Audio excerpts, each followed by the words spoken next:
बच्चों, आज हम पढ़ेंगे कक्षा 8 का पाठ 17 जाग तुझको दूर जाना। इस कविता में छायावादी कवित्री महादेवी वर्मा वीरों और जनमानस को मार्ग में आने वाली अनेक प्रकार की विघ्न बाधाओं की परवाह किए बिना सतत आगे बढ़ने की प्रेरणा देती है।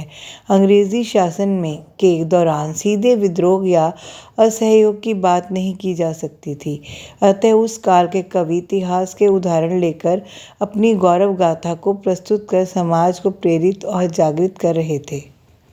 पाठ का सरलार्थ। चिर सजग आंखें उन्नीद आज कैसा व्यस्त बाना, जाग तुझको दूर जाना।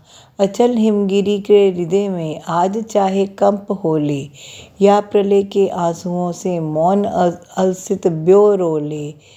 आज पी आलोक को डोले तिमिर की घोर छाया, जाग या विद्युत शिखरों में निठुर तूफान बोले। पर तुझे है नाशपथ पर चिन्ह अपने छोड़ आना, जाग तुझको दूर जाना। ये पंक्तियाँ जीवन की यात्रा और इसकी चुनौतियों के प्रति जागृति और सक्रियता का आह्वान करती हैं। यहाँ कवित्री कह रही है कि आंखें हमेशा सजग रहती हैं, फिर भी आज वे आलस्य और व्यस्तता से भरी हुई हैं। कवित्री देश के जनमानस को जागने और अपने लक्ष्य की ओर बढ़ने के लिए कह रही है। यहाँ हिमालय की अचलता और प्रकृति की विशालता के बावजूद उसमें भी बदलाव परिवर्तन संभव है। कवित्री प्रलय के समय की गंभीरता और विषाद की ओर संकेत कर रही है। इस काव्यांश में कवित्री ने आलोक और अंधेरे के बीच का संघर्ष दिखाया है। किसी प्रकार अंत में उजाला अंधेरे पर विजय प्राप्त करता है। यहाँ कवित्री विशेष रूप से आग्रह कर रही है कि विनाशकारी पथ पर भी अपने सकारात्मक, सृजनात्मक, रचनात्मक चिन्ह छोड़ते हुए आगे बढ़ना है। यह आत्म जागृति और आगे बढ़ने की ओर एक स्पष्ट निर्देश है, भले ही पथ कठिनाइयों से भरा हो। कविता के माध्यम से कवित्री जीवन की अनिश्चितताओं और चुनौतियों के बीच भी सकारात्मकता और दृढ़ संकल्प के साथ आगे बढ़ने का संदेश दे रही है। आगे है, बांध लगे क्या तुझे यह मोम के बंधन सजीले, पंथ की बाधा बनेगी तितलियों के पर रंगीले। विश्व का क्रंदन भुला देगी मधुप की मधुर गुनगुन, क्या डूबो देंगे तुझे यह फूलों के दल औसगीले। तू न अपनी छाँव को अपने लिए कारा बनाना, जाग तुझको दूर जाना। यह कविता जन जन को उत्साहित करते हुए आह्वान करती है कि मनुष्य अपने लक्ष्य की दिशा में आगे बढ़े और हार ना माने। यहाँ मोम के बंधन का उपयोग कमज़ोर, अस्थायी, विचलित करने वाले आकर्षणों के प्रतीक के रूप में किया गया है, जो आसानी से टूट सकता है। व्यक्ति को अपने महत्वपूर्ण लक्ष्य से विचलित नहीं होना चाहिए। तितलियों के रंगीले पंख या जीवन के छोटे और सुंदर सुखों को दर्शाती है, जो मार्ग में बाधा बन सकते हैं, लेकिन वे महत्वपूर्ण उद्देश्यों की पूर्ति में बड़ी बाधा नहीं बन सकते। यहाँ मधुप की मधुर ध्वनि और ओस से भीगे फूलों की सुंदरता को जीवन के सुखद क्षणों के रूप में दर्शाया गया है, जो विश्व के दुख दर्द को क्षणिक रूप से भुला सकते हैं, लेकिन ये विचलित करने वाले क्षण व्यक्ति की गहरी यात्रा को रोक नहीं सकते। यहाँ कवित्री जनमानस को संदेश देते हुए कहती है कि सुख, सुविधा और आराम के क्षणों को अपने लिए बंधन, जेल, मोह, लालसा, विलास ना बनाएं। व्यक्ति को अपने आरामदायक भोग विलास और रंगीले परिवेश से बाहर निकलकर अपने लक्ष्य की ओर अग्रसर होना चाहिए। वज्र का उर एक छोटे अश्रुकण में धो गलाया, दे किसे जीवन सुधा दो घूंट मदिरा मांग लाया। सो गई आंधी मले की वात का उपधान ले क्या, विश्व का अभिशाप क्या अब नींद बनकर पास आया। अमरता सुत चाहता क्यों मृत्यु को उर में बसाना, जाग तुझको दूर जाना। कवित्री का विश्वास है कि एक बूंद भी इतनी शक्तिशाली हो सकती है कि वह किसी के जीवन में बड़ा परिवर्तन ला सकती है। कवित्री का प्रश्न है कि क्या हमें विपत्तियों के से सीखने का समय नहीं आया है? क्या हमने समाज में हो रही अनेक बुराइयों को नज़रअंदाज कर दिया है? क्या हम मृत्यु की खातिर अपने जीवन की उच्च आकांक्षाओं और लक्ष्यों को त्याग देना चाहते हैं? कविता के माध्यम से कवित्री हमें सोचने और जीवन को समझने के लिए प्रेरित कर रही है। हमें सत्य और सच्चाई के मार्ग पर चलना चाहिए और अपने लक्ष्यों को हासिल करने के लिए कठिनाइयों का सामना करना चाहिए। कहन ठंडी सांस में अब भूल वह जलती कहानी, आग हो उर में तभी दिग में सजेगी आज पानी। हार भी तेरी बनेगी माननी जय की पताका, राख क्षणिक पतंगी है अमर दीपक की निशानी। है तुझे इस अंगार शैया पर मृदुल कलियां बिछाना, जाग तुझको दूर जाना। यह काव्य अंश जनमानस को उत्साहित कर रहा है कि वे अपने लक्ष्य की दिशा में आगे बढ़े और हार ना माने। व्यक्ति को अपने पिछले संघर्षों और उसकी जीवन की अतीत की कहानी को भूलकर आगे बढ़ना चाहिए। जब आग मानस में होती है तभी दूसरी वस्तुओं में उसकी आभा सजती है। उसी तरह से हमें भी अपने उद्देश्य की ओर बढ़ना चाहिए।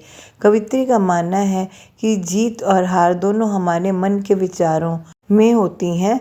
हमें चाहिए कि हम हार को मानकर भी आगे बढ़ें और जीत प्राप्त करें। जैसे पतंगा जलता है और फिर राख बन जाता है, लेकिन वह दीपक की निशानी बन जाता है, उसी तरह से हमें भी अपने जीवन को मधुर समृद्धि बना लेना चाहिए। इस अंतिम पंक्ति में महादेवी वर्मा जनमानस को जागरूक करते हुए कह रही हैं कि वे अपने सपनों और उद्देश्यों की दिशा में आगे बढ़ें और किसी भी परिस्थिति में हार ना मानें। कठिन शब्दों के अर्थ। चिर, लंबे समय से। सजग, सतर्क, उन्नीदी, नींद भरी। व्यस्तबाना, बिखरा वेश। अचल, अडिग। कंप, कंपाहट। प्रलय, विनाश। विद्युत, बिजली। निठुर, वज्र, कठोर। क्रंदन, रोना। मधुप, भंवरा। कारा, कैद। उर, हृदय। सुधा, अमृत। मलय, चंदन वन वाला पर्वत। वात का उपधान, हवा का सहारा। माननी, माननीय। पताका, ध्वजा। शैया, सेज। कवित्री किन्हें संबोधित कर रही है? कवित्री वीर भारतवासियों को जो जीवन मार्ग में यात्री हैं संबोधित कर रही है। यहाँ जाग का क्या भाव है? यहाँ जाग का कर्तव्य के प्रति सचेत रहने का भाव है। हिमगिरी की क्या विशेषता होती है? हिमगिरी की विशेषता है कि वह हर परिस्थिति में अडिग और मजबूत रहता है। अमरता सुत का क्या अर्थ है? अमरता सुत का अर्थ है अमर पुत्र। लघु उत्तरीय प्रश्न। आसमान के रोने का क्या कारण हो सकता है? प्रलय आने पर आंधी तूफानों से भरे वातावरण में आसमान से तेज जल बरसना ही आसमान के रोने का कारण हो सकता है। कवित्री ने विश्व का क्रंदन किसे कहा है? संसार के दुख, उदासी, रुलाई आदि को कवित्री ने विश्व का क्रंदन कहा है। लक्ष्य का पथ कौन रोके खड़ा रहता है? जीवन के मार्ग के आकर्षण, प्रेम, मोह, माया आदि लक्ष्य का पथ रोके खड़े रहते हैं। दीर्घ उत्तरीय प्रश्न। किन विपरीत परिस्थितियों के बावजूद कवित्री आगे बढ़ने के लिए कह रही है? कवित्री मनुष्य को जीवन के आंधी तूफान, भूचालों आदि की चिंता न करने के लिए कहती है। जीवन में आने वाले कष्टों और चुनौतियों के बावजूद आगे बढ़ने के लिए कहती है। हार भी जय की पताका कब और कैसे बन जाती है? जब व्यक्ति मन में चुनौतियों का सामना करने की ठान लेता है तो उसकी हार भी उसके साहस के बल पर उसकी जीत में बदल जाती है।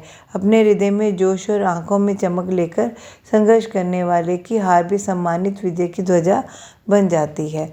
पतंगा क्या होता है? कवित्री ने इस उदाहरण द्वारा क्या प्रेरणा दी है? पतंगा का आशय है एक प्रकार का उड़ने वाला कीड़ा जो दीपक की लौ से आकर्षित होकर उसके आसपास मंडराता हुआ उसी में भस्म हो जाता है। फिर भी दीपक की लौ जलती रहती है, पतंगे के साथ समाप्त नहीं होती।